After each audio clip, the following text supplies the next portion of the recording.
Welcome back to the Lumiose Post, where we talk about all things Pokemon, and today we're going to be breaking down the latest trailer we got, which is the reveal of Pokemon Scarlet and Violet's DLC, The Hidden Treasures of Area Zero.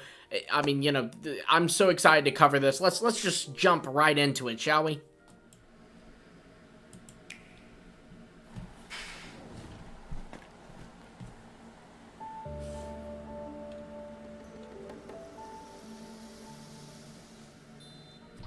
Okay, so I just have to point this out with this little Chimecho chime. So for one, Chimecho is actually confirmed to be returning in this DLC. You can see Chingling is listed as one of the returning Pokemon.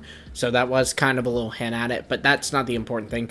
I just want to say if they release Chimecho chimes like on the Pokemon Center website, like actual merch I can buy, that would be phenomenal. That would be a dream come true. Yeah, we'll keep moving. I had to say that. Okay, now this is pretty interesting too. You'll see here that there's actually a lot of apples going on here. And, you know, there's a big fruit theme in Scarlet and Violet. You come from the Naranja or Uva Academy, which means orange or grape. You see in the second DLC pack, you're going to a school called the Blueberry Academy. It does say you're working with a school on this field trip in Kitakami, and it doesn't specify what school. And I feel like if it was Blueberry Academy, they would say you're working with a school called Blueberry Academy, because then it's like, oh, and then the DLC is we go to that school. So I'm wondering if maybe it is an Apple Academy, or maybe even they'd call it the Manzana Academy. I imagine since it's another region, it wouldn't be Spanish, it would just be the Apple Academy.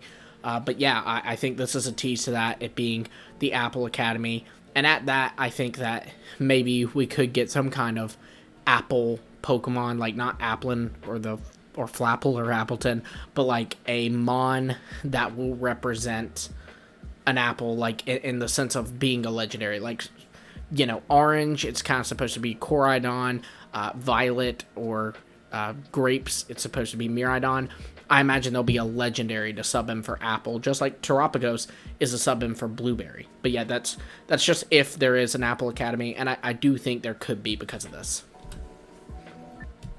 Okay, so this is actually interesting here. This yellow part that you're seeing right here, circling it with my mouse, this is the exact same word as the flag that has Cleavor in Legends Arceus. Like, it's the same words. It's obviously a fictional language, but that's very interesting to me. Very, very interesting. I do also think that, you know, it's also interesting that they're using the same language as Hisui. You know, maybe this is just an Easter egg, but to be honest, I am inclined to believe that this could indicate that this may be Sinjoh. This may be modern-day Sinjoh. You know, you figure that you do have the region of Sinjoh is something that does exist. It would make sense for why it would be the same region. It would make sense why it has the same language, rather, as the Hisui region, and because many of the people of Hisui came from Sinjoh.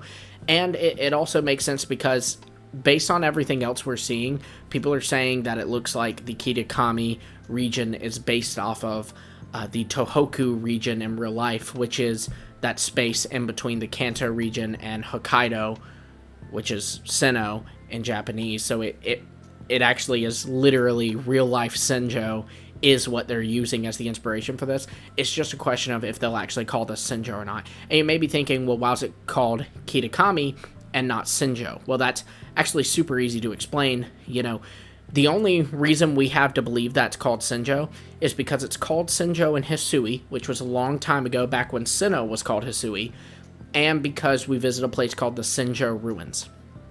Well, it's possible that the Sinjoh Ruins are called the Sinjoh Ruins because they are ruins left behind from when Kitakami was called Sinjoh. And so they're called Sinjoh Ruins, you know, because it's the ruins of the people of Sinjoh, which used to live here.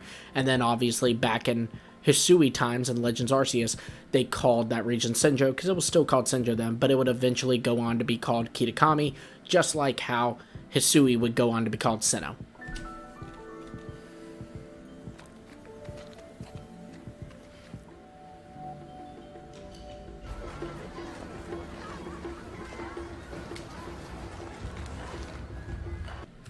Okay, so obviously everybody's kind of talking about this, but these masks don't look exactly like the starters or like Ogrepon. I've done a whole video on this if you want to check this out, just kind of talking about this. But yeah, it does look like I said the starters, excuse me, the 3 Pokemon that seem to kind of resemble starters, and maybe they are the starters of Kitakami, if you will. But clearly they're going to get different forms, and Ogrepon is very likely to also have a different form, like an unmasked form. But yeah, I just wanted to point that out in case anybody has missed that.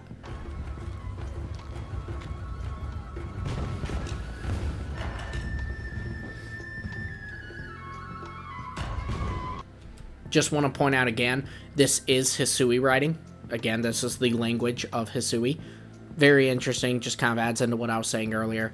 Also, if you look, there is Ogrepon running away from this trainer, and it looks more beastly. Again, I'm imagining this is like an unmasked form of Ogrepon. Perhaps the mask contains it. I don't know, but definitely looks like Ogrepon gets an alternate form. We're seeing it here. Very werewolf-like, but also ogre-like. You know, that's where Ogrepon is coming from, is ogre.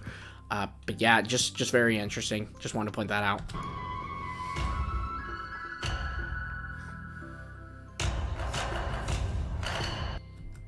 Okay, so here we can actually see that there are typings on the lanterns. Now, that's just interesting because, you know, that kind of implies that types are important here.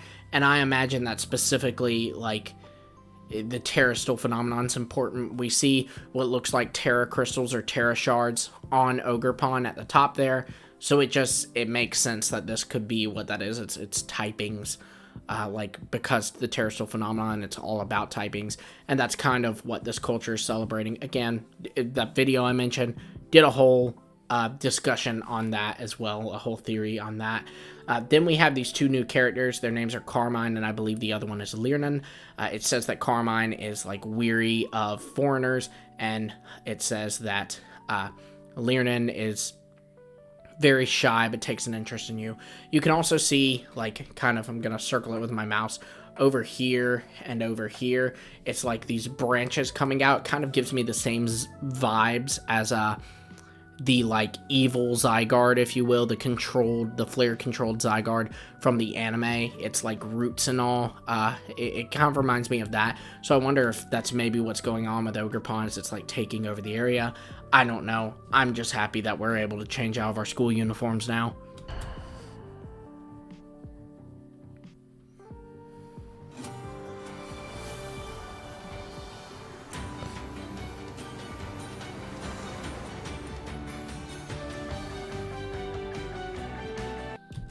Okay, so here we can see different weather patterns, and I did a whole video breaking down why I think this is, but I think we'll be able to warp to these places, and one of them will be themed around summer, one of them will be themed around fall, and one of them will be themed around spring and winter as well.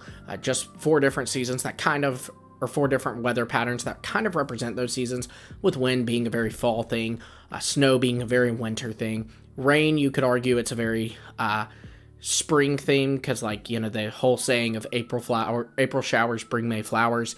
Or you could argue that's like storms, because you see lightning in the picture there, and in that case it would be more based around summer, because there's a lot of thunderstorms in the summer, and sun could be interchangeable for summer or spring, just depending on how you read the rain one. The sun could represent the other one. Also, Geodude and Mamoswine on here confirms that Geodude and Mamoswine are very likely to be in the 2nd DLC pack, which means they are returning. There's like a whole list of leaked mons that are returning in the DLC pack, like it's a data mine list. We're going to discuss it on LumioseTower soon, so make sure you're subscribed to that channel. But yeah, in case you haven't seen that list, looks like Geodude and Mamoswine are in.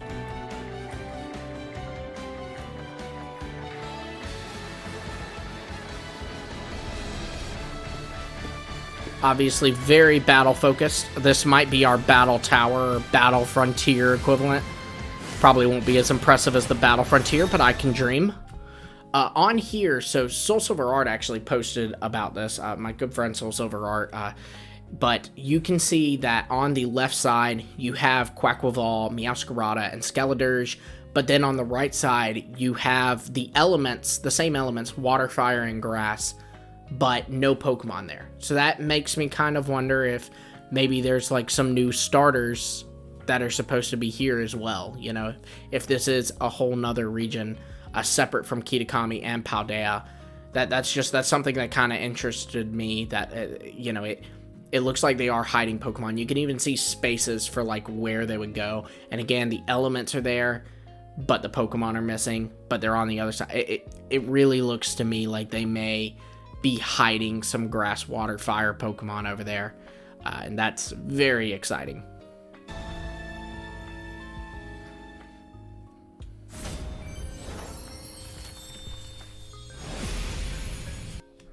So, okay, this is kind of interesting. See, we have these symbols around the hidden treasure of Area 0, and they, you know, we don't know what they mean yet. We have the same ones around Scarlet and Violet, and they just ended up being things we see throughout the games. Like, you see them in various parts of Area 0, or in Professor Sada / Toro, like, on their board in the lab. We assumed they would play a role in Scarlet and Violet. They did not. So maybe they'll play a role in DLC, and so will these symbols, but maybe these symbols will just be scattered around and have no relevance to it either.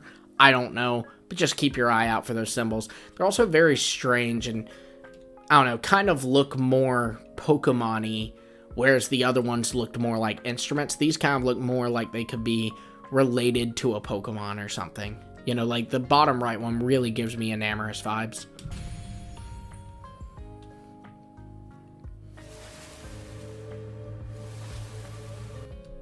I believe that is Ogrepon's unmasked form kind of peeking out there. Gonna pause it just so you can see what I'm talking about. I think that is that yellow light right here. This is its unmasked form kind of peering out from behind it.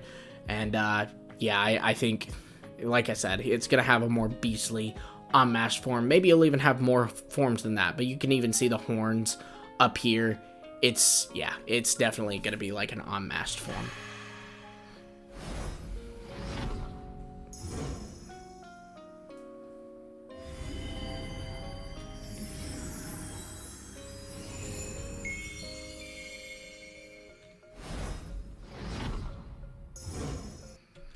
Just want to say Terapagos is just so beautiful, and all the type icons on it. A lot of people are saying this means no more types. Look, they can always add in a type somewhere on it. It's pretty easy to do that, but I do imagine it'll be a long time before we see new types. But yeah, so there we have it. That is our breakdown of this Scarlet and Violet DLC trailer. Be sure to let me know if there's anything that you think is really important that's in the trailer that I didn't cover here today. Let me know what you think of the things we covered here today. Do you think the teal mask is indeed set in the Sinjoh region, or the Kitakami region is like modern day Sinjoh? Let me know all your thoughts on all of this in the comments below. And until next time, I will see all of you later.